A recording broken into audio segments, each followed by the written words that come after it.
قراءة إنه أحيانا ممكن الشخص يقرأ كتاب ويحس حاله ما استفاد شيء، بس بعد فترة بيقول لا أنا استفدت، أنا تغيرت، رغم إنه هو كان غير واعي صح. بتطبيق الأمور اللي هو قرأها. في كتاب اسمه العادات الذرية، مارق عليك أكيد طبعاً. فهذا الكتاب فعليا إذا أنت بتقرأيه، خاصة إذا سحبة واحدة، بتقولي إنه ما استفدت إشي أنا من الكتاب. مجرد حالك إنه كتير إيه. معلومات وأشياء إنه لازم أعملهم. مجرد معلومات وكل شوي برجع بعيدهم نفسهم. التزم بمش عارف شو، ركز، بلش بالنقاط الخفيفة، أهداف صغيرة. كل ما يخلص شابتر برجع بعيدهم كلهم بكرجن من أول وجديد.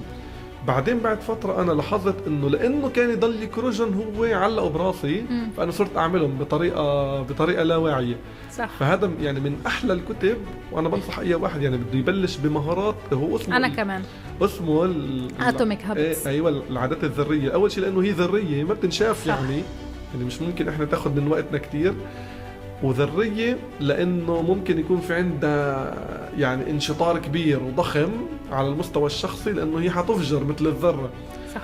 فكمان هذا مثال على إنه أنا ممكن أتعلم شيء حاليا ما يأثر فيني، ولكن على المدى البعيد يكون في له تأثير إيجابي وتأثير صح. كتير منيح، يكون هو انفجار أنا لإلي 100%. وهو متصل بموضوعنا التعلم الذاتي، يعني هو أصلا عم يحكي كيف أنت تكتسب مهارة أو شيء بحياتك أنت ما عندك إياه وحسه كتير بعيد عنك. فأنا أكيد كمان مثلك بنصح فيه.